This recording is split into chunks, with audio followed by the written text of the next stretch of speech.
하나님의 말씀 봅니다. 마가복음 6장 45절에서 52절의 말씀까지 교독하겠습니다. 45절 읽습니다.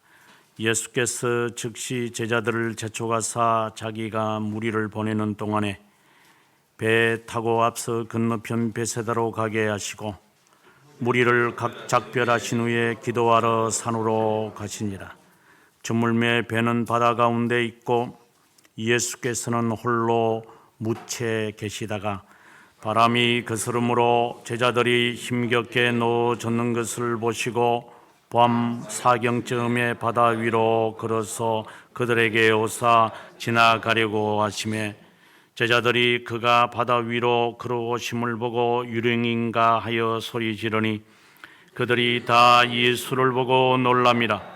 이에 예수께서 곧 그들에게 말씀하여 이르시되 안심하라 내니 두려워하지 말라 하시고 배에 올라 그들에게 가시니 바람이 그치는지라. 제자들이 마음에 심히 놀라니 이는 그들이 그 떡 떼시던 일을 깨닫지 못하고 도리어 그 마음이 둔하여 졌음이러라. 아멘. 오늘 읽은 말씀 가운데 마지막 절 52절 같이 읽도록 합니다. 이는 그들이 그 떡 떼시던 일을 깨닫지 못하고 도리어 그 마음이 둔하여 졌음이러라. 아멘. 제가 2주 전에 은혜에 관한 말씀을 한번 드렸습니다. 무상의 은혜다라는 말씀을 했는데 오늘은 그와 제목이 비슷하죠. 놀라운 은혜. 우리가 은혜라고 하는 단어를 사용하면 항상 떠오르게 되어지는 이단이 있는데 그것은 펠라기우스, 세미펠라기우스 이런 사람들입니다. 우리가 은혜를 생각하게 될 때는 은총, 호의 이렇게 생각하는 것 같아요. 그래서 은혜라고 하는 것을 단순히 나를 돕는 우리가 선호하는, 그래서 우리가 기도하면 하나님이 은혜를 베풀어 주십시오 이렇게 말하면 하나님이 저를 좀 봐주세요 이런 식으로 하나님 좀 알아주세요. 방금 말한 것처럼 favor, 하나님 저에게 호의를 좀 베풀어 주세요. 제가 이렇게 간구하지 않습니까? 그러니 하나님 좀 저를 좀 알아주세요. 이렇게 우리가 은혜라고 하는 단어를 그렇게 값싸게 모독할 때가 많습니다. 그것은 은혜가 아닙니다. 이단이라고 하는 사람들, 펠라기우스와 세미펠라기우스와 같은 자들이 은혜를 어떻게 생각했느냐? 주면 좋고 안 주면 뭐 어쩔 수 없고 이런 식인 거예요. 마치 은혜라고 하는 이 단어를 하나님에게 받는 알파와 같은 것. 그래서 그것이 주어지면 마치 내가 아들의 더 날리니 나에게 주어져서 힘이 솟고 눈이 총명해지고 이런 것, 그런 어떠한 하나님의 은총, 우리말에 은총이라고 하는 말이 딱 맞는 것 같은데 하나님의 은총으로 생각을 하는 것 같아요. 은혜라고 하는 이 단어를. 그래서 펠라기우스는 하나님의 은혜가 주어지면 좋고 안 주어지더라도 인간이 의지적으로 열심히 살고 바르게 살면 하나님의 나라에 들어갈 수 있어. 그러니 하나님에게 은혜를 받으려고 그렇게 하나님께 매달리지 마. 그는 인간을 게으르게 만드는 거야. 이제 이런 식으로 우리들에게 많은 사람들을 왜곡시킵니다. 펠라기우스는 철학자입니다. 겉으로는 수도사라고 말하지만 그는 기독교인들이 게으른 것을 잘 알거든요. 기독교인들이 하나님으로부터 은혜를 추구하면서 행동은 하지 않고 게으름뱅이들. 저도 그런 측면은 펠라기우스의 말이 맞다고 저는 생각을 해요. 은혜 받으려고 기도원에 처박혀 가지고 하나님 은혜 주십시오, 은혜 주십시오 하는 자들을 바라볼 때 그런 생각이 들 때도 있어요. 기도원을 찾아가는 것이 다 나쁜 것은 아니지만 은혜를 구하는데 굳이 그렇게 산속에 가야 되는가요?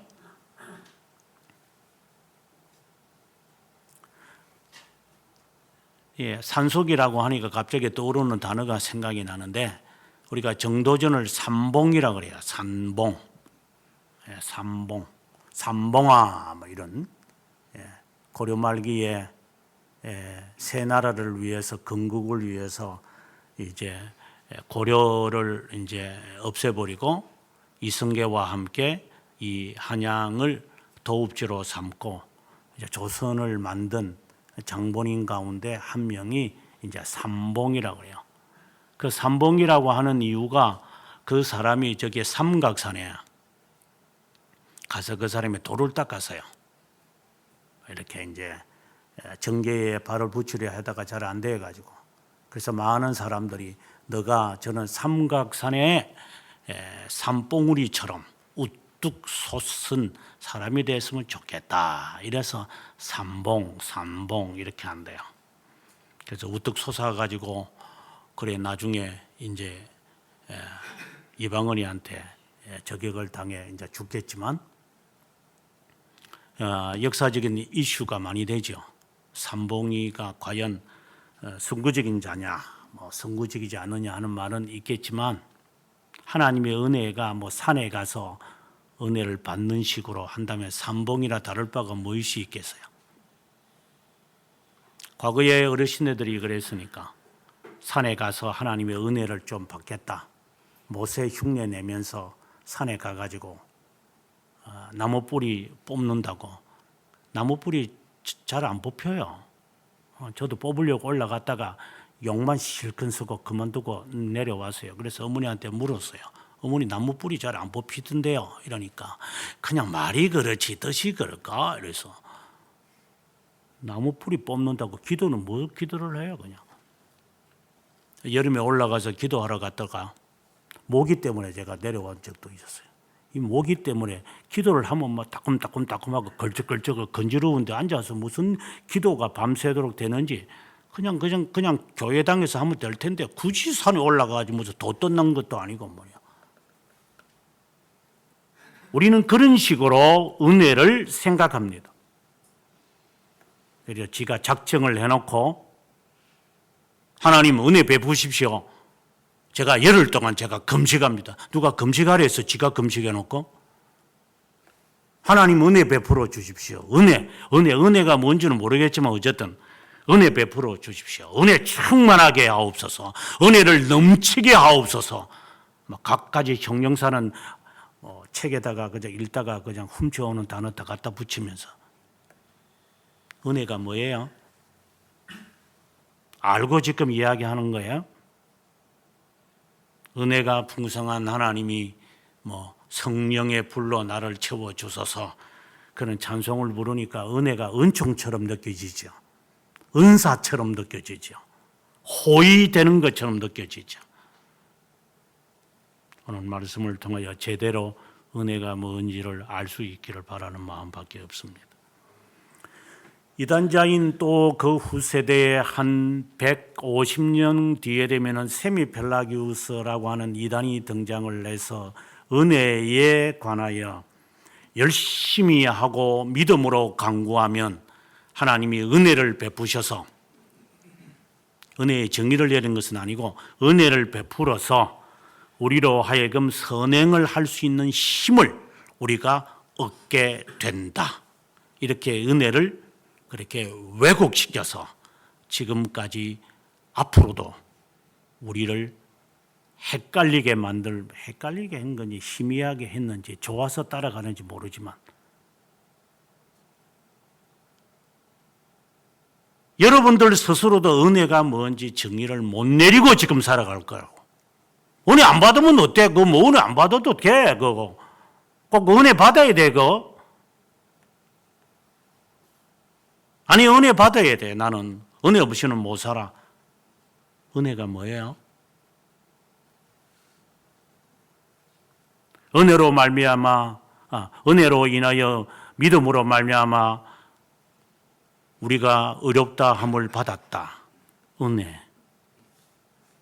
우리 찬송가에도 보면은 은혜 구한 내게 은혜의 주님, 은사 구한 내게 은사의 주님, 신유 구한 내게 신유의 주님. 은혜가 뭐예요?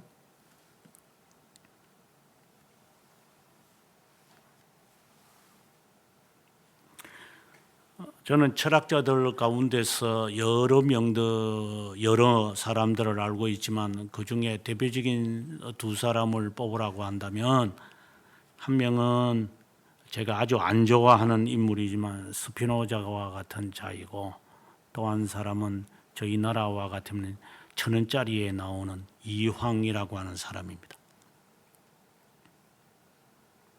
아마 여러분들이 어떻게 그런 사람들을 존경을 하는가? 예, 저는 개인적으로 존경합니다. 왜 이황이나 스피노자를 존경하느냐 하면 인간적으로 저는 존경합니다.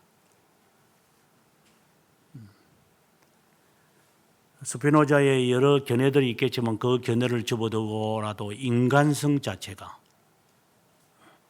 그는 안경을 닦는 기술을 가지면서 하이델베르크에서 그를 교수로 초청을 했을 때 그는 교수로 가지를 않고 그는 평생 그 자신의 직업에 충실하면서 그는 세계의 최고의 철학의 기틀을 마련한 사람입니다. 그래서 왜 당신은 하이델베르크의 대학교 교수로 가지 않느냐라고 했을 때 그러한 방해들을 받고 싶지를 않기 때문에. 이왕 같은 경우도 40번 이상일 거예요.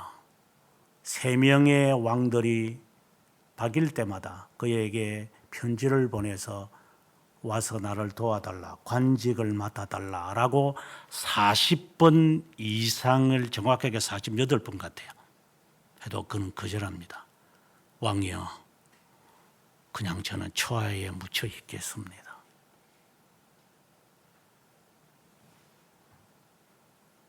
입신양명이라 이래가지고 우리나라는 과거에 급제하면 그게 단 줄 알아요. 우리나라도 마찬가지 아닌가요? 예. 자녀가 잘 되면 그냥 부모들이 어깨에 기부사하고 다녀요. 자녀하고 자기하고 무슨 관계가 있는지 모르겠지만,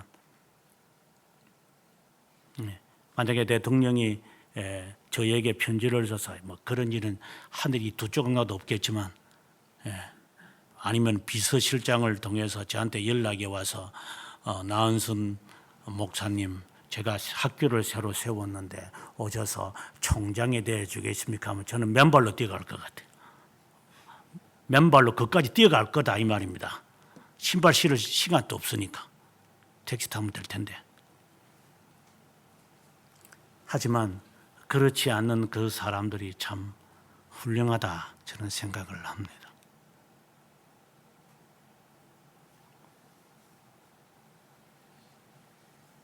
인간적으로 보면 그분들이 탁월한 것 같아요.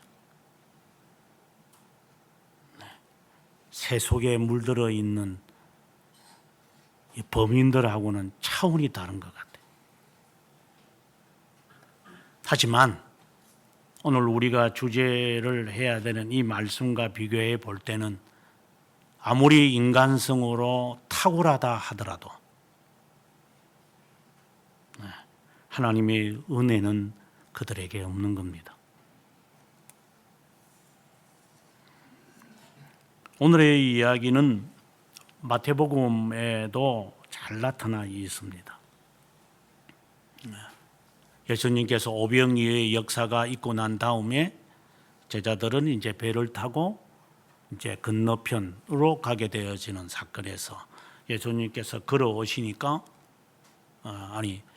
예수님께서 걸어오시니까 베드로가 저도 좀 그렇게 해줄래요? 오늘 본문에는 나오지 않지만 베드로가 그렇게 대답하자 오라고. 그래서 걸어가다가 물에 빠져버리는 그 사건이 있습니다. 오늘의 사건은 그와 유사한 거의 비슷하지만 보는 관점에 따라서 이렇게 오늘의 본문이 나타나는 것 같습니다.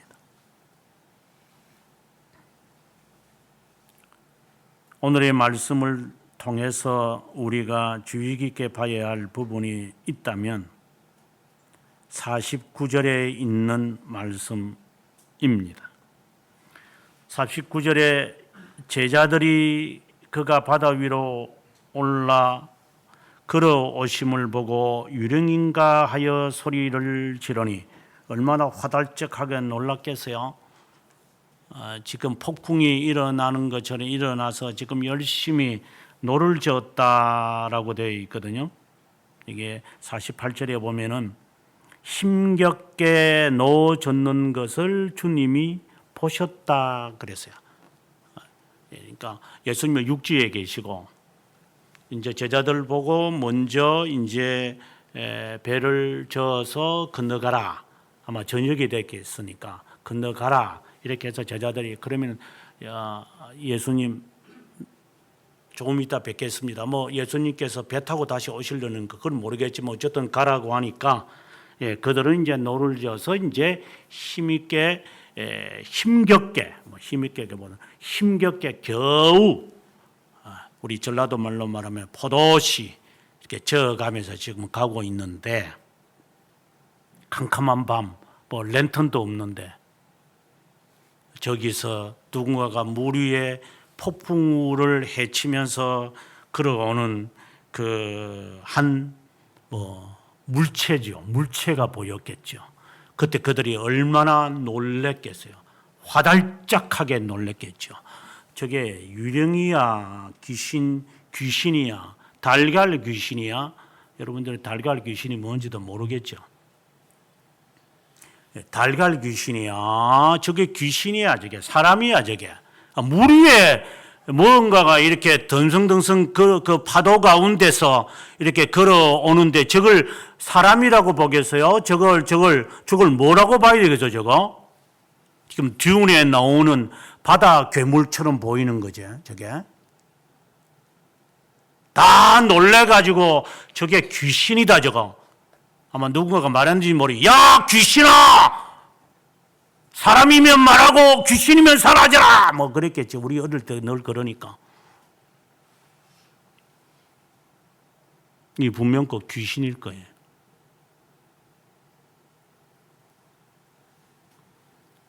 (50절에) 그들이 다 예수를 보고 놀랬다.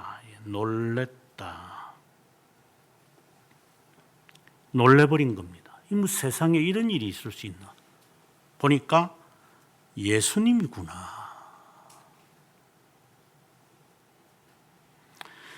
예수님께서 그들에게 말하되 안심해라. 내다. 두려워하지 마라. 무서워하지 마라. 그 말이죠. 겁나냐? 이제 죽을라니까.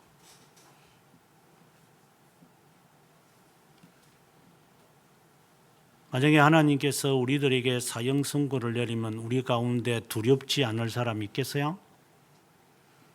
하나님이 제 나이에 30대인데요. 병원에 가니까 벌써 4기라 그래요. 3기, 4기라 그래요. 이제 한 달 후면 죽는데요. 그러면은 여러분 어떻게 하실래요? 너무 실제적인 이야기입니까?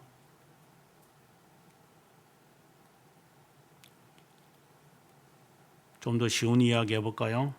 지금 전세금 올라가는데 2년마다 갱신하죠. 갑자기 주인이 1억을 더 올렸어요. 여러분 어쩌실래요? 그래 내가 뭐라다 이사가지 안 했나? 이러면서 이따위 소리 하면서 이제 빨리 이사가자 빨리. 여기에 살라고 그렇게 돼지 새끼처럼 살려고 빨리 이사가자 빨리. 분명 부부 싸움 아마 됐다 붙다 할 거라고 앉아가지고 다 놀라지요. 계획했던 대로 안 되면 우리는 전부 다 놀랄 수밖에 없을 거예요. 예수님이 그들에게 하는 말이에요. 놀라지 말라고. 이게 놀랄 일이냐?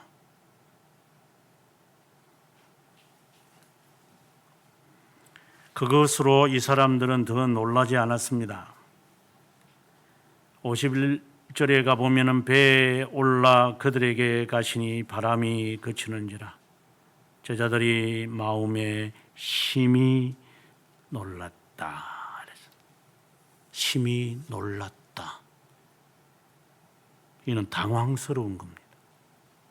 아니, 폭풍우를 거쳐서 물 위에 걸어오는 것도 놀랄 일인데 그분이 타셔서 바람을 향하여 폭풍을 향하여 주님이 꾸짖었잖아요. 쉽게 말하면 조용 안 할래? 조용 안 할래? 이 말이죠. 마치 시끄럽게 의회에서 국회의원들이 시끄럽게 할 때 영국 국회를 보면은 국회의장이 오다 이러면 사람들이 전부 다 조용하게 가만히 있게 되어지는, 너무나도 놀랍지요. 우리 같으면 방망이 가지고 아무리 쉽게 그냥 두들겨도 우리는 시끄럽게 하는 우리들이기 때문에 무슨 말인지 못 알아듣죠. 오다 오다 이라면 사람들은 모든 하는 일을 멈추고 국회의장의 말에 귀를 기울이겠다라고 하는 것. 시끄러운 세상 속에 주님께서 바람을 향하여 꾸중하시는 거죠. 꾸짖으시니, 마태복음 22장에는 꾸짖으시니 파도와 바람이 잔잔하더라. 이때 제자들이 얼마나 놀랐겠어요. 이 무슨 이런 일이 있을 수 있나? 이런 일이. 이것이 은혜일까요? 저에게 일어난 이적에 대해서 저는 여러분들에게 여러 차례 말했습니다. 의사들이 이렇게 진단을 했지만 그렇지 않았다. 그것이 나에게 은혜다. 하나님의 은혜다. 하나님의 은혜다라는 말은 맞아도 이것이 내게 베푼 은혜다 이렇게 말할 수 있을까요?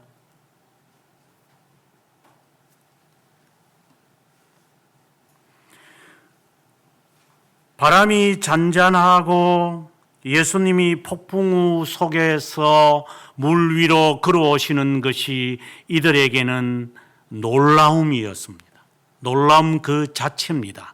그렇다고 그것이 그들에게 은혜가 될까요? 은혜일까요?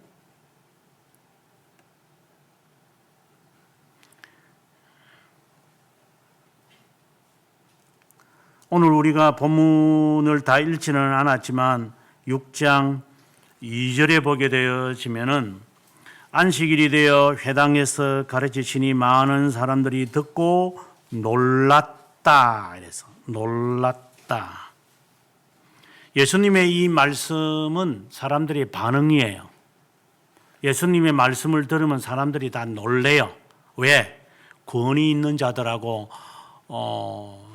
만담하는 자들, 보통 설교도 그렇잖아요. 만담하는 애들이 많잖아요. 히닥거리고 20-30분 동안 사람들을 잠을 안 자게 하려고 별별 짓들 다 하잖아요.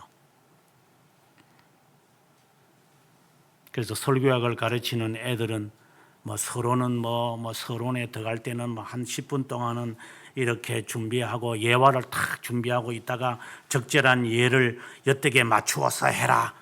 그리고 사람들이 조금 지기고 할 것 같으면 터뜨려야 할 이런 예화를 준비하고 있다가 터뜨려서 사람으로 하여금 폭소를 만들어라.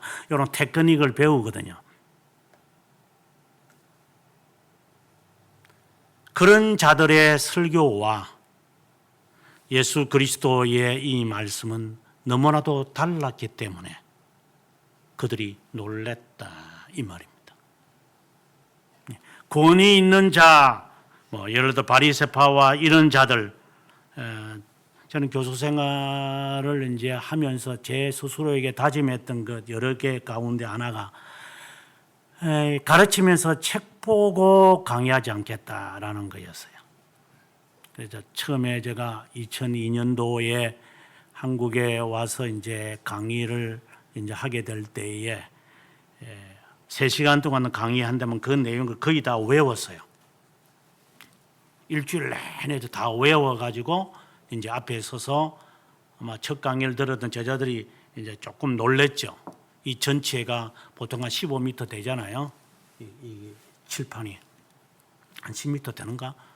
그 전체를 제가 막 글 쓰면서 이렇게 나가는 거 보고 애들이 가만 멍청하게 보고 있는 것 같아요. 저걸 어떻게 다 외우지?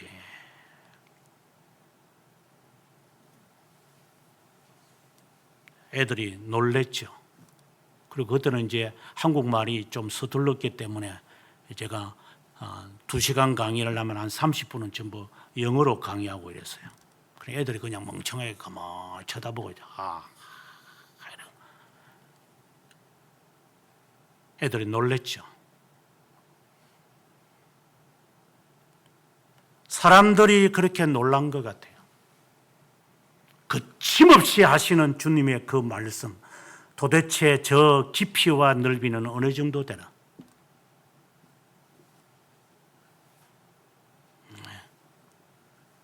인간이 뭐 강의하는 거하고 비교하겠어요? 예수님의 말씀을 하게 되자 바울이 설교하게 될 때 어떤 사람이 그거 밤새도록 설교를 했는데 어떤 사람이 그거 듣다가 잠자다가 골파기가 떨어져 죽어버렸어요. 다른 사람들 전부 다 눈이 말똥말똥 떠가지고 그 말씀에서 흘러나오는 거 하나라도 놓치지 않으려고 열심히 듣고 있는데 이 어떤 한 놈은 뭣도 모르고 꼬박꼬박 잠자다가 떨어져 버려 죽어버려요. 그러자 바울이 내려가서 그를 위해 기도하고 다시 살린 걸 보고 사람들이 더 놀래버렸죠. 예수님께서 상상수훈을 말씀하실 때에 사람들이 놀라지 않았을까요?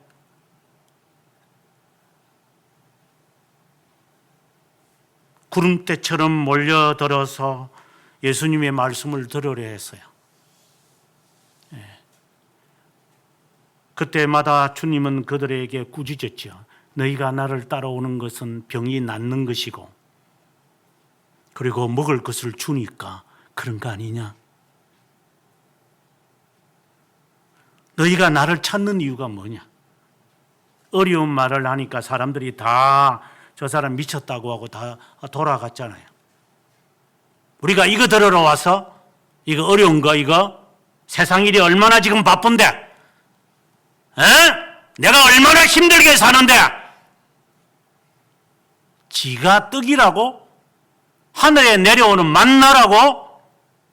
내가 이런 허황된 말 들으러 와서 하면서 주님을 포기하고 다 떠났죠. 여러분 그렇지 않습니까? 말씀을 듣다가 꼬박꼬박 자가지고 떨어져 죽는 일은 없습니까?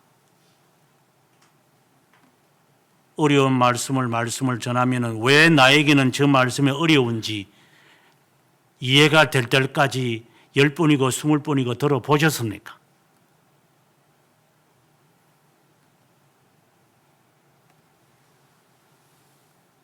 이 제자들이 많은 사람들이 듣고 놀랐지만 아무 의미가 없어요. 그들에게. 놀란 것 외에는. 놀랍다. 아우, 말씀이 멋있다. 그거 외에는 무엇이 있어요? 6절에 가보면 예수님께서 하시는 겁니다. 그들이 믿지 않음을 이상히 여기셨다. 다른 말로 할까요? 놀랬다. 주님이 말씀을 선포하시는데도 사람들은 안 믿어요. 이게 놀라울 일 아닌가요? 권위자보다도 더 탁월한 예수님의 말씀에 놀란 사람들이나 예수님의 생명의 세로모 자체가 베르붐을 말을 해도 못 알아듣는 게 이상한 게 아닌가요? 이게 더 놀랄 일이죠. 어떤 이는 말씀을 듣고 울고 허느끼는데 어떤 이는 눈이 말똥말똥하면서 아니 말똥말똥하면 그러면 다행이지. 앉아가 장난치고 있다면 그거야말로 신기하고 놀랄 일이 아닌가요? 무엇이 더 놀랄 일일까요? 주님이 하는 말이에요. 너무 놀랍다. 생명의 말씀이 선포되어져도 그들은 안 믿어요. 이게 놀랄 일이죠.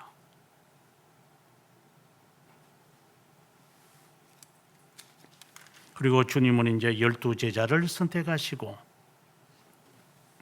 그리고 그들을 2명씩 짝지어서 전도하러 보내셨어요. 그리고 그들이 이적들을 행했어요.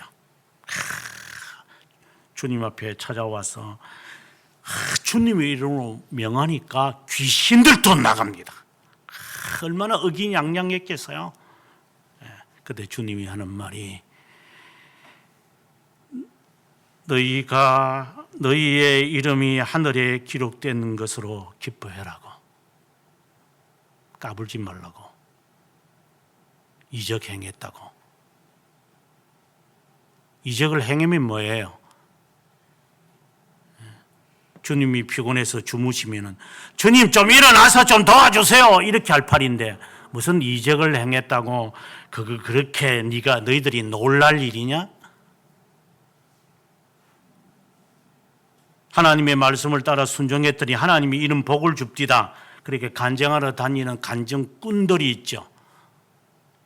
우리나라에 간증꾼들. 그게 놀랄 일이냐? 너희들이 그것을 보려고 왔더냐? 예수 믿는 게 그겁니까? 우리가 그런 일을 이벤트를 우리가 느끼려고 우리가 예수 그리스도를 믿겠다고 우리가 고백을 했습니까? 그럼 휘틀리면 어떻게 됩니까?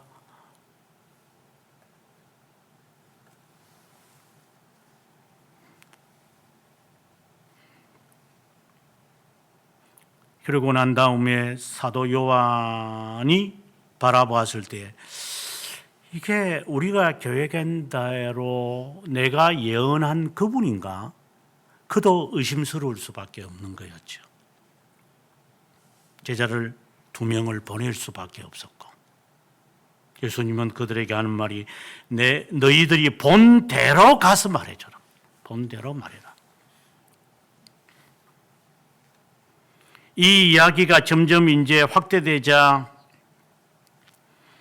이제 사두개파들과 대제사장들과 헤로드 왕들은 위협을 느끼기 시작합니다.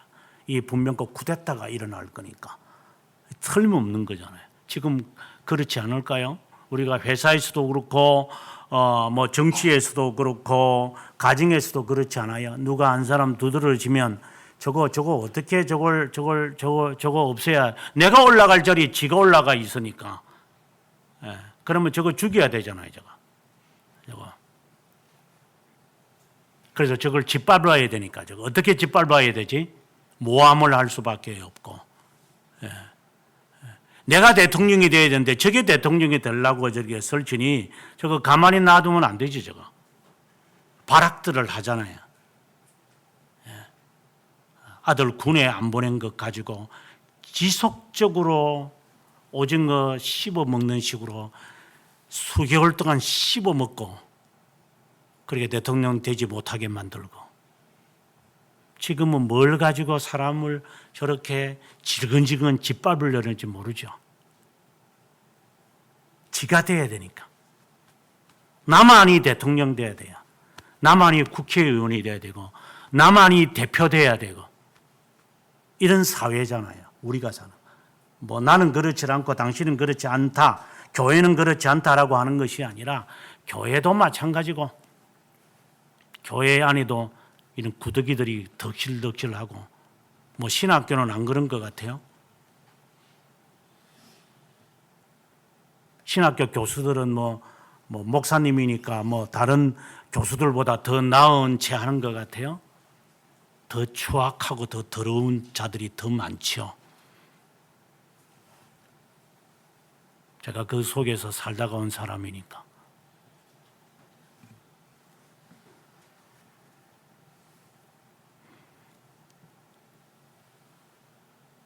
헤로드 왕은 무서운 거예요.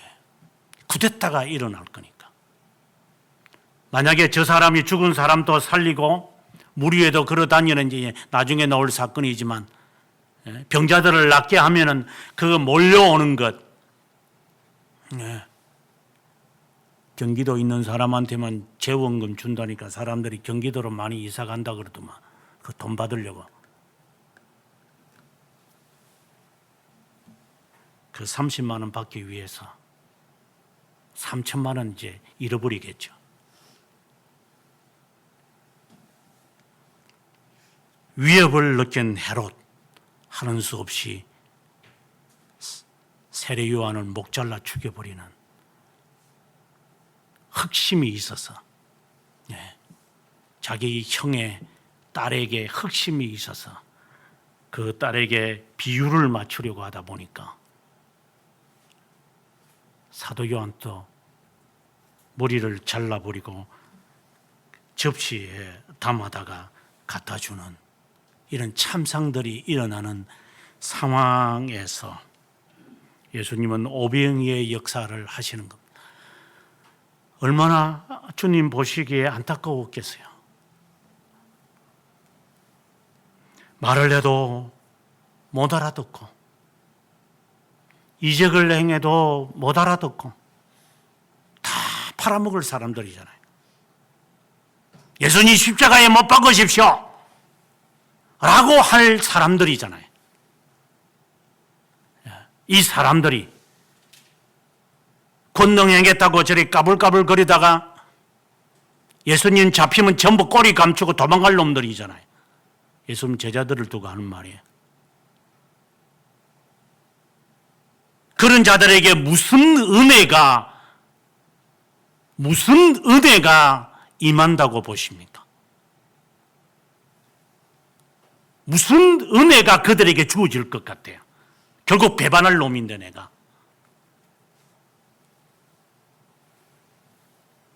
사건이 일어나면 언제든지 제자리에 돌아갈 사람들인데 무슨 은혜를 받았다고요? 은혜를 그렇게 값싸게 받나요? 상황이 바뀌면 언제든지 팔아먹는 팥죽 한 그릇인가요? 하나님의 은혜가? 그래서 무상의 은혜라는 단어를 붙입니까? 공짜 은혜? 말도 안 되는 이야기들만 하고 있는 것 같아요. 45절 오늘 본문에 이르면 예수님께서 제자들을 재촉해서 빨리 떠나라 라고 하셨습니다. 왜 그랬을까요? 예수님께서 아마 여러 학자들은 오늘 이 본문을 두고 이렇게 말해요. 예수님을 왕으로 삼으려고 사람들이 했기 때문에 제자들이 거기에 등달아 가가지고 그들과 한패가 돼가지고 예수님 왕이 되십시오. 왜? 오병이의 역사가 일어나니까 음식 같은 이런 거 만들 필요가 없잖아요. 수고할 필요가 없잖아요. 죽은 사람까지도 살리는 이 능력이 있는데 무엇이 겁이 나겠어요? 그럼 사람들한테 암표로 팔아가지고 예수님 옆자리에 앉으려고 하겠죠. 지금 이제 대통령 후보 나오는 애들 밑에 이제 주식들이 그냥 값들이 올라가기 시작하니까 이것들이 이제 한턱 보겠다는 거잖아요. 이제 열심히 기정하는 거죠. 열심히 기정해서 이제 후원금 많이 모았죠. 수십억 모았죠. 이제 나중에 대통령 되면 이제 그거 다 갚아줘야 되죠. 이제 한 자리 줘야 되고, 너도 이랬으니까 장관 한 자리 하고, 너 이랬으니까 너 청장 한 자리 하고, 너 차관 하고 말이야. 이런 사기꾼들이 이제 덕실덕실 하겠죠. 이 나라가 앞으로도 그럴 거니까. 금배치 하나 달고 나와가지고 입신양면했다고 까부러 샀겠죠.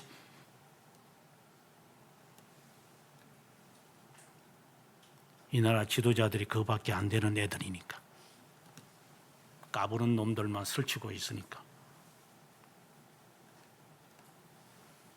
그게 좋아가지고 또 저 사람이 대통령 돼야 된다고 앞장서는 사람들도 있어요. 기독교인들 가운데서. 하나님의 뜻이래요. 하나님의 뜻이 그렇게 값싸게 니한테 전해주나?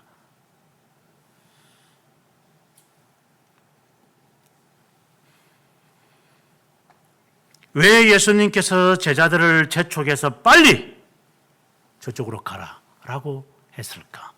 사람들이 자신을 왕으로 삼으려고 하셨기 때문에. 그래서 주님은 산으로 가버리셨어요. 예수님께서 왜 산으로 매일마다 하셔야만 했을까? 여러 가지 이유들 가운데 대표적인 예는 순종이겠죠. 너희도 그렇게 해라. 너희도. 예수님도 하나님이시지만 매일 밤 얼마나 피곤한데 저희가 새벽 1시에 여기에 도착해서 새벽기도 드리려면 힘들어요. 운전을 제가 하지는 않지만 하루 종일 일하고 사업 제쳐두고 기사대회 가지고 가는데 3시간 오는데 3시간 강의 3시간 그러면 10시간 정도 투자하고 집에 돌아오면 새벽 1시 새벽 4시 돼서 다시 일어나 새벽기도 드리고 또 직장 가려면 쉽지 않을 거예요.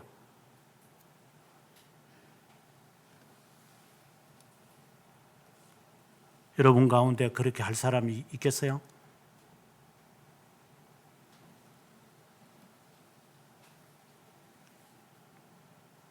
주님은 매일 밤 산에 가셔서 기도하셨어요. 은혜가 필요해서 그럴까요?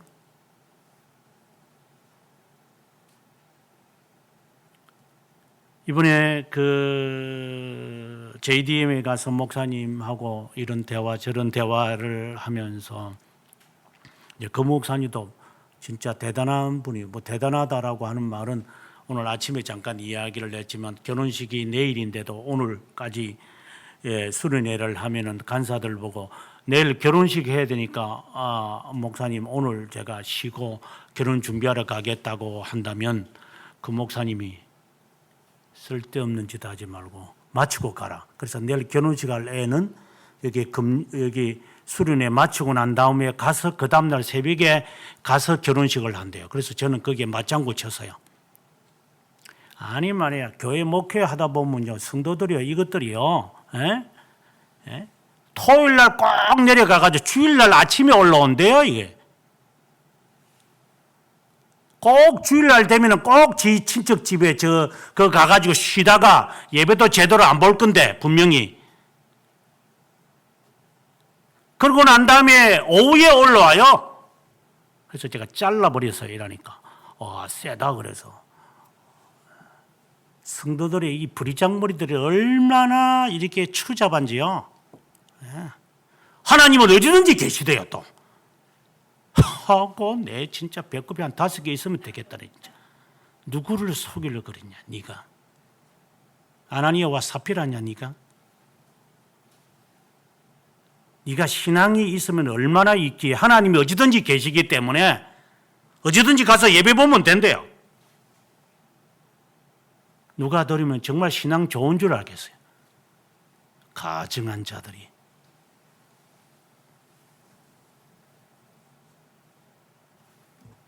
신앙생활을 이따위로 하는 자들이 얼마나 있는가. 그래서 제가 잘라버렸다 그랬어요.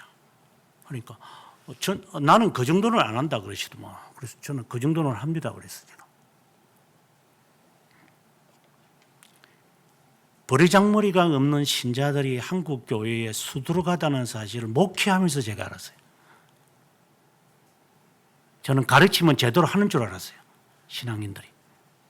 예수님께서 믿지 않는 것을 보고 심히 놀라워하신 것처럼 말씀을 제대로 순전하게 선포하면 성도들이 그 말씀을 듣고 자라나는 줄 알았어, 제가. 아니요. 안 자라나요. 자라나는 사람은 가물에 콩 나듯이 자라나요.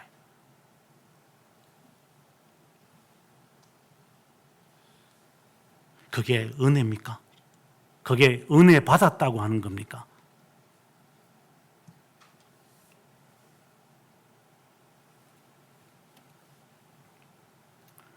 예수님이 이제 밤마다 기도하시고 그리고 아침이 되셨는지 아니면 심야였는지는 모르겠지만 주님이 해변가에서 바라보니 이 제자들이 바람 때문에 노를 열심히 젓는데 가지 못하는 것을 보시고 주님이 그들을 돕기 위하여 가시는 겁니다. 지나가시려고 하다가 예수님인 것을 알아차리자 주님께서 두려워하지 마라, 내다. 우리가 상식적으로 생각을 해보면 예수님께서 예수님이구나. 그러면 이제 예수님이 지나가시는구나. 그럼 우리가 열심히 노주면 되겠네. 이렇게 생각을 해서 열심히 노주면 될 것 같은데 이 사람들은 안 그러는 것 같아요. 예수님 주무시더라도 또 다른 본문에 예수님 주무시는 게 나오잖아요. 예수님이 주무시면 주무시는 거 깨워요. 또 일어나세요, 주님. 좀 도와주세요.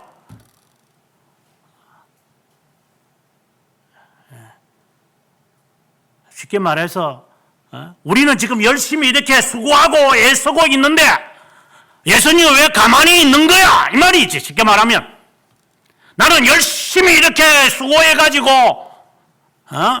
하나님 앞에 봉사하는데 하나님은 나에게 왜 아무것도 안 들어줘? 이 말 아는 거예요? 네가 얼마나 열심히 살았어, 네가. 다 네 자식과 네 몸뚱아리 위해서 산 거 아니에요? 뭐 그렇게 열심히 살았다고? 그래 살아있다고 네 손에 물이라도 네가 담을 수 있어요? 뭐 담고 있어요?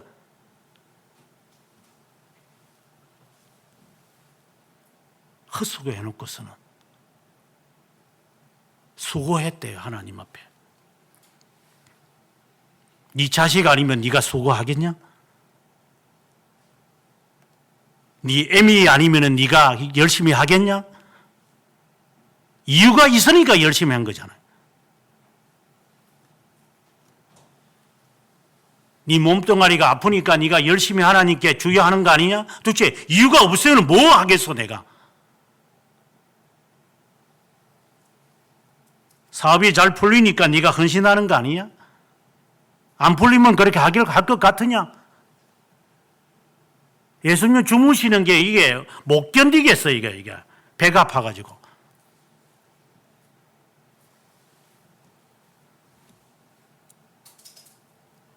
마지막 절에 보면 왜 그들이 이렇게 놀라워하는데도 은혜가 그들에게 되지 않고 변화되지 않을까? 52절에 이유를 두 가지로 말합니다. 떡 대시던 일을 깨닫지 못하며, 두 번째는 그의 심정이 눈물어 있더라. 다른 성경에는 강팍해 있더라. 오늘의 놀라운 은혜의 말씀을 여기에서 저는 찾아냈습니다. 하나님의 은혜를 베풀어도 그들이 못 깨닫는다. 쉽게 말하면 오늘의 말씀이 그거예요. 이적을 행했는데도 그것을 까먹었기 때문에 못 깨닫는다. 그거예요. 얼마나 보여줘야 되겠까? 그래서 제가 언젠가 설교하면서 죽어야 그때 네가 깨달을 거다. 자식이 말을 안 듣냐? 그러면 내가 죽으면 말 듣게 돼 있어요. 그래서 하나님 앞에 기도해야 돼요. 자식이 말을 안 듣는다. 아니면 제3자가 말을 안 듣는다. 뭐 남편이 말을 안 듣는다. 아내가 말을 안 듣는다. 우리가 그럴 때가 있거든요. 이게 가정에서 살다 보면. 그러면 죽으면 돼요. 죽으면 그 사람 정신 차려요. 정신 못 차리는 사람도 있어요. 그래서 내가 빨리 죽어야지. 어르신들은 그래요. 내가 빨리 죽어야지. 내가 이 꼴 보지 않으려면 내가 죽는 게 낫겠다. 지금에 와서 생각하면 그 말씀이 맞는 것 같아요. 네 빨리 죽어라.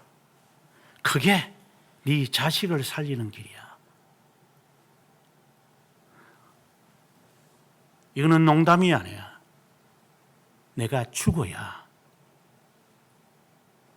나도 깨달아요. 네가 아직 정신을 못 차리는 거죠. 죽음의 그늘이 점점 다가오면 우리는 그때부터 무서워지기 시작해요. 이제 무서움을 느껴요. 공포를 느껴요. 네. 그러나 그건 아직 은혜가 아니에요.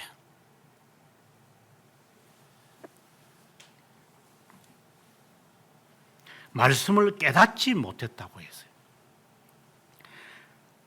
예수 그리스도께서 오병이의 역사를 한 것을 이들이 깨닫지 눈으로 보고 귀로 듣고 자기들도 귀신을 내쫓았지만 못 깨달아요. 은혜를 못 받아서 그럴까요? 결론적인 이야기지만 그렇습니다. 은혜를 못 받아서 그래요.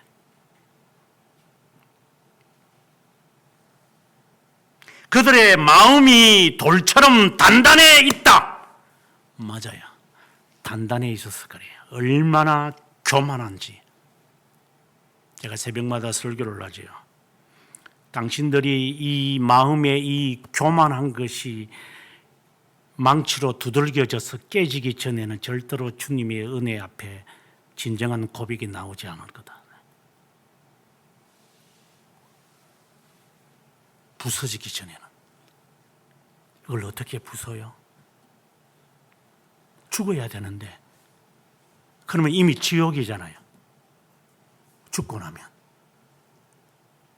근데 어떻게 이 내 심정이 돌처럼 단단해 있고 그리고 내가 수많은 이적들을 체험하고 보고 듣는데도 불구하고 내가 하나님의 뜻을 따라 살려고 하고 하나님의 말씀에 따라 순종하려고 하는 마음이 없는 것은 도대체 무엇 때문이에요? 은혜 받으면 한다고요? 어떤 사람들 그래요. 은혜 받으면 내가 되게 언젠가 내가 하나님 앞에 가서 제가 기도해서 하나님의 은혜를 받으면 제가 될 것 같아요. 저는 그 말은 안 믿습니다. 아니요. 당신 죽으면 믿을 겁니다. 그랬어요. 믿는다는 말은 지옥이 있다는 것을 알겠죠. 이제 깨닫죠. 아하, 눈 뜨고 나니까 지옥이구나 내가. 이제 그렇게 깨닫겠죠. 그걸 깨닫는 걸 말해요. 그거 믿는 것을 제가 말해요. 살아있을 때 믿지 않는 사람이 죽어서 믿는다고요? 그거는 1000% 거짓말입니다. 주님께서 비유로 말씀을 많이 하시잖아요. 왜 주님께서 비유로 말씀한다고 제자들에게 주님 말씀하셨어요? 그들에게는 허락되지 않았고 너희들에게는 허락되었기 때문이다. 눈은 있어도 귀는 있어도 보고 들어도 모른다. 알지를 못한다. 비거란 예로서 여러분들이 뭐 잘 사용하는 그 인터넷 그 구글의 검색 지금처럼 검색이 초창기에 90년도에 인터넷이 이제 제 경험은 90년인 것 같아요. 32년 전에 여러분들이 발발 기어 다닐 때 이제 제가 인터넷을 제가 경험한 것 같아요. 그때 이메일을 주고받았고 그랬으니까. 그때의 검색창, 그때는 지금의 구글은 거의 없었고 야후라는 것이 있었고 그다음에 아틀라스라는 것이 있었고 그다음에 그때 이제 내비게이터라고 하는 그런 프로그램이 지금의 IE 엑스플로러가 있기 전에 내비게이터라고 하는 그 검색하는 프로그램이 있었어요. 인터넷에. 그때 당시에 제가 페이버, 지금 같으면 이제 페이버라고 그러죠. 이제 좋은 사이트들을 제가 세이브해 놨어요. 세이브 해놓은 게 있어요. 그 세이브 해놓은 것을 제가 가끔씩 끄집어내어가지고 클릭을 하면 그 사이트로 들어가는데 대부분이 다 닫혀 있고 없어졌더라고. 그때 당시에 그런 사이트에 들어가면 자료들이 막 나와요. 그래서 저는 이 많은 자료들을 내가 정말 읽어야 하리라 하면서 저는 그 인터넷에 서핑하는 것을 제가 굉장히 좋아했어요. 자료들이 막 나오니까. 그래서 어떤 때는 밤새도록 그 검색하고 읽고 하는 여기에 제가 굉장히 취미를 붙였던 것 같아요. 그래 뭐 당신들은 뭐 하고 있어요?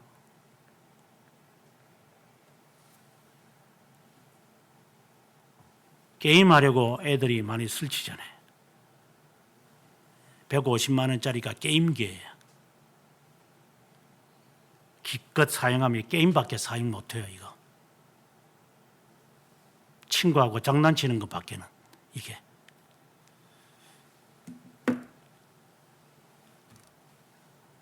눈은 있어도 보지 못하고 귀는 있어도 듣지 못하는 자들아,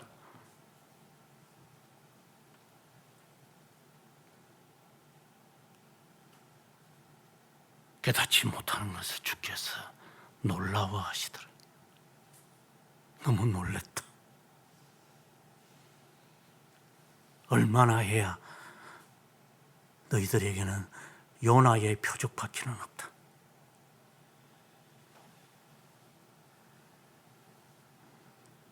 왜 하고 싶어도 안 되나요? 아니, 노력은 해봤어요. 하나님의 은혜를 받으려고, 그 말 자체도 성립이 안 되지만 은혜를 받으려고 해봤나요?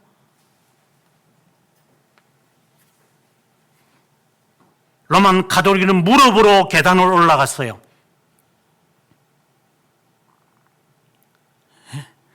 무릎으로 은혜를 받을 거라고 해서 그들이 계단 위에 스칼라 상타라고 하는 곳에 무릎으로 올라갔대요. 물론 그거는 우스갯소리고 코믹한 이야기지만 그 정도로 노력은 해봤나요?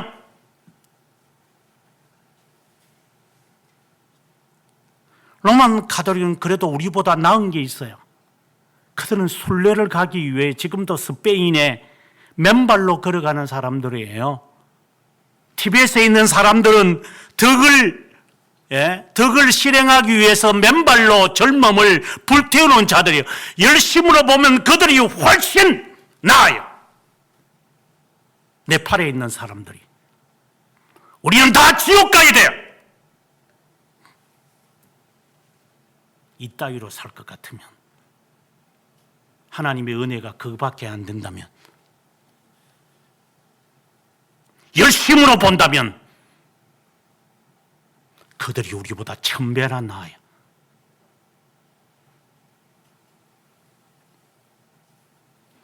우리에게 열심이 있습니까? 무슨 열심이 우리에게 남아 있습니까? 게으름뱅이들밖에 없지 않습니까? 어떤 핑계는 그렇게 잘 되는 것들, 언젠가 설교됐지만 이제 핑계 된 것도 있어. 이제 핑계 될 게 없어. 이제는 하도 써먹어가지고 이제는.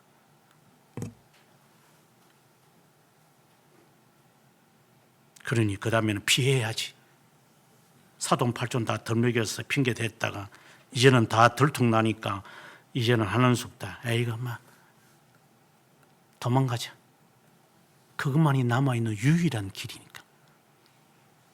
또 다른 데 가서 또 써먹고, 또 다른 데 가서 또 써먹고, 이제 이 핑계거리를 계속해서 써먹겠지.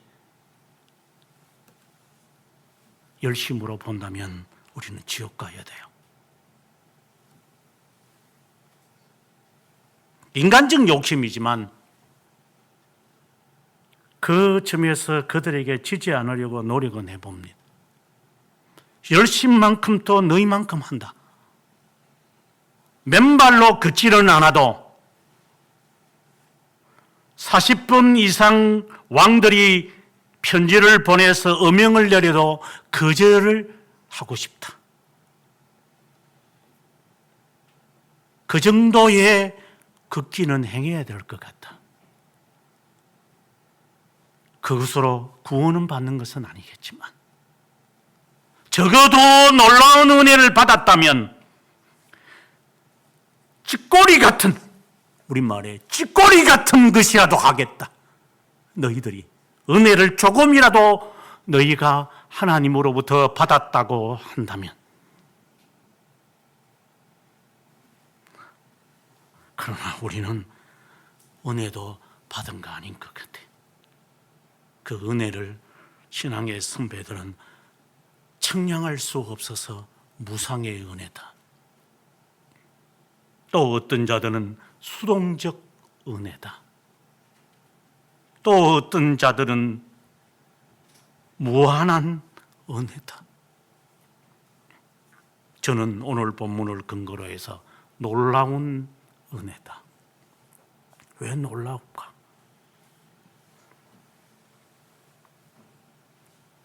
내가 받았으니까 저는 놀랍다고 하는 거 아니에요. 하나님의 영원한 작정 하에서 나 같은 사람, 제3자는 일단 건너고, 나 같은 인간이 처음에 말씀드린 것처럼 스피노자라든가 이왕같이도 같은 나를 주의 말씀을 깨닫게 하시고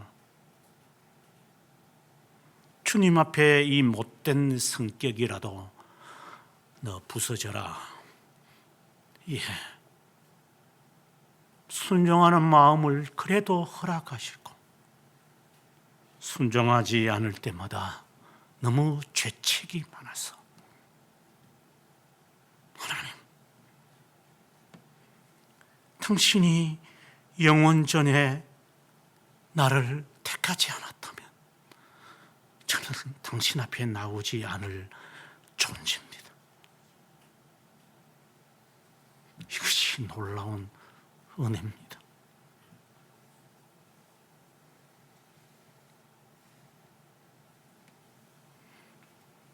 태어나기 전에 당신이 나를 이미 영혼에서 선택하신 것이 은혜입니다. 영혼에서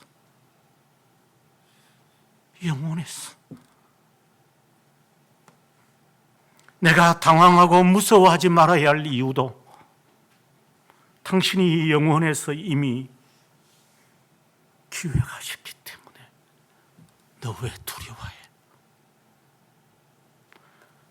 본래 모습의 걸음으로 돌아오면 될걸. 이제 집에서 쫓겨날 것 같으니까 두려우냐? 하나님이 영원한 계획에서 이것도 있지 않다고 생각을 하느냐? 왜 그렇게 무서워하느냐? 하나님이 몰라서? 그래서 하나님 앞에 떼쓰고 싶냐?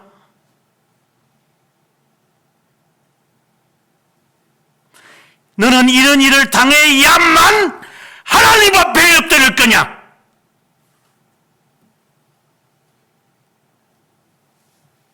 그러면 너는 은혜를 받은 거냐?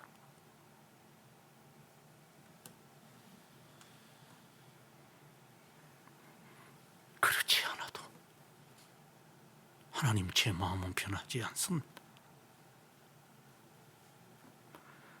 그렇게 될 만한 은혜는 받지 못했냐?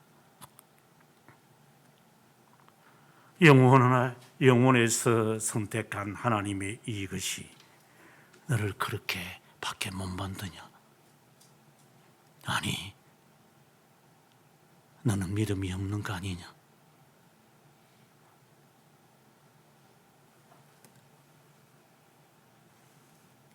저런 나쁜 애들이 잘 되는 거 보니 배가 아프냐? 하나님이 그를 대하여 계획한 것이 없을 것 같으냐? 배 아파하지 마라.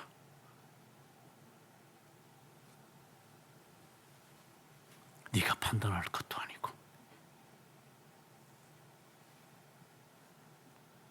하나님의 은혜는 영원한 것을 말하는 거예요. 영원한 것.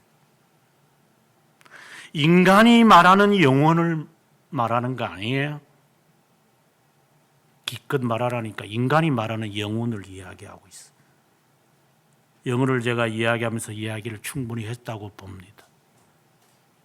하나님께 영광이 forever, ever. 하나님은 그런 분 아니에요. 네가 영원하다고 해서 하나님이 everlasting이라고 해서 그분이 영원한 분 아니에요. 그분은 이터널 하신 분이에요. 그분 자체가 영원한 분이에요. 그 이터널 하신 그분이 모든 것을 불변하게 모든 것을 예정해 놓았어요. 오늘 본문으로 돌아오면 너희들 왜 무서워하느냐? 지금 당장 물에 빠져 죽을 것 같으니까 무서워하지 않느냐? 그게 두렵냐? 예. 직장에서 쫓겨나갈 게 겁이 납니다. 그래.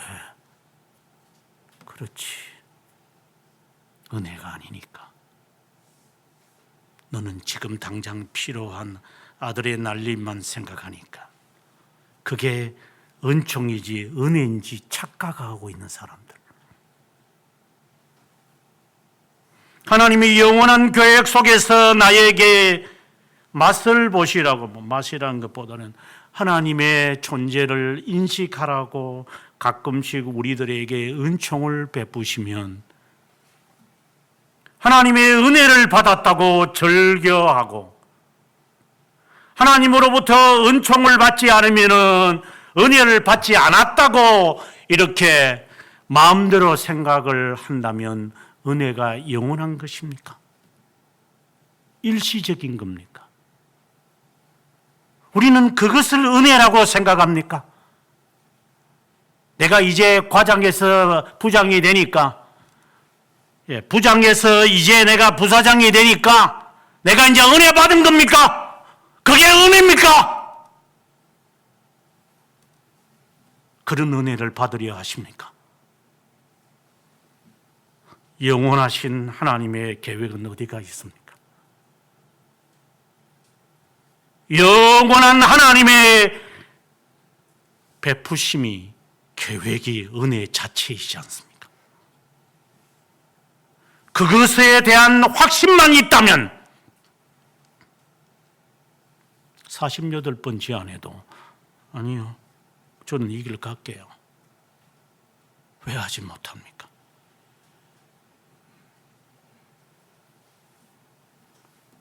순간적으로 일어나는 은총에만 눈이 멀어서 은혜라고 착각 속에 빠지니까 일마다 당황하고 사건마다 무서워하고 그리고 일이 될 때마다 우쭐거리고 까불고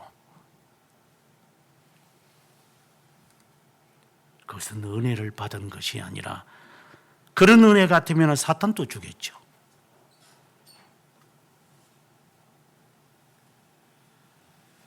영원한 것에 눈이 없으니 에버래스팅에만 눈이 있으니 이터널에 눈이 없고 forever만 눈에 차 있으니 하나님을 영화롭게 한다고 영원히 모신다고 입술로는 내 엄마하고 내가 엄마하고 영원토록 살 거야.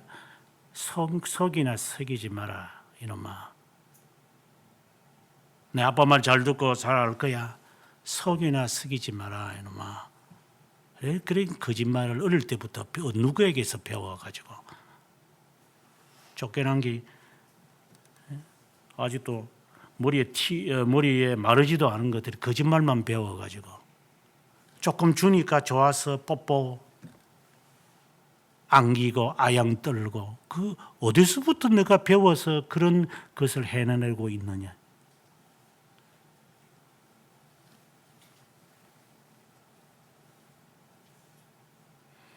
그런 식으로 우리가 하나님을 섬길 겁니까?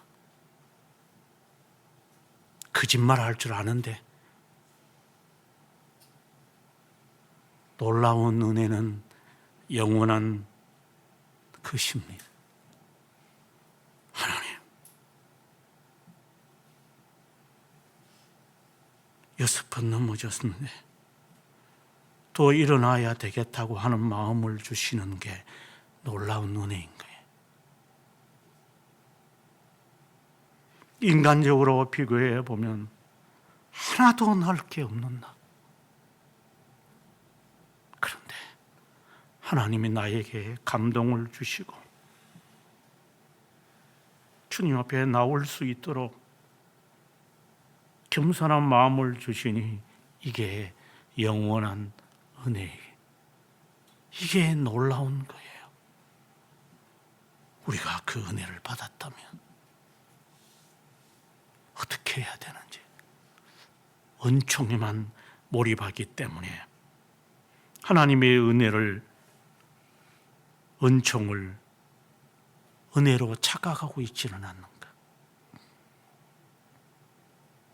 오늘 본문으로 다시 돌아왔어.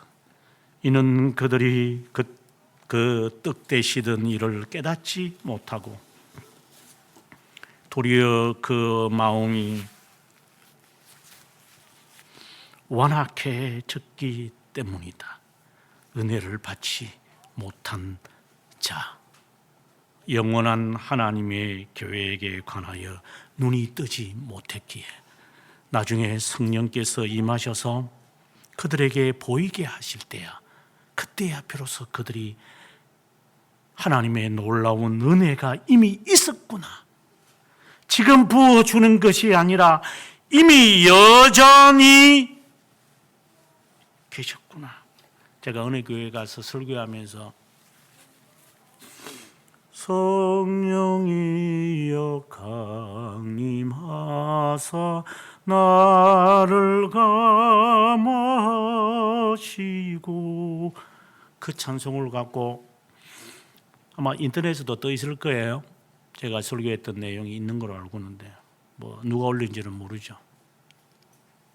그때 제가 이 설교를 했어요. 당신들이 성령이여 강림하사 할 때 그 강림이란 뜻을 알고 지금 기도하니까 하나님이 지금 위에서부터 내려오시니까 하나님께서 강림하사 지금 채워주소서, 회개한 마음, 간구하는 마음 주소서, 이렇게 하십니까? 좀 제대로 좀 읽으시오. 찬송을 불러도 성령께서 항상 하버 위에 계신다, 그 말이에요. 항상 내 위에 주론처럼 계속 계시는 하나님, 그 하나님, 갑자기 안 계시다가 내가 부르짖으니까 휙 하고 오시는 하나님이 아니라 언제든지 기다리고 계시는 그 하나님, 네 언제 내 마음의 문을 열고 네가 하나님 앞에 꿇어 엎드려 질는지 그분이 나에게 열어주시면 마음의 문을 열고 내가 회개하고 통곡하는 마음, 하나님 저에게 주십시오. 그냥 계시지 마시고 그 간절함이 그 찬송에 있는 것이라. 주님이 멀리 계시다가 주님이 너 기도 소리 듣고 오시는 게 아니라 항상 주님이 나와 함께 계셨어. 이게 놀라운 은혜인 거예요. 멀리 계시는 분이 아니라 언제든지. 영원하신 하나님 아버지, 무궁하신 하나님 아버지, 불변하신 하나님 아버지,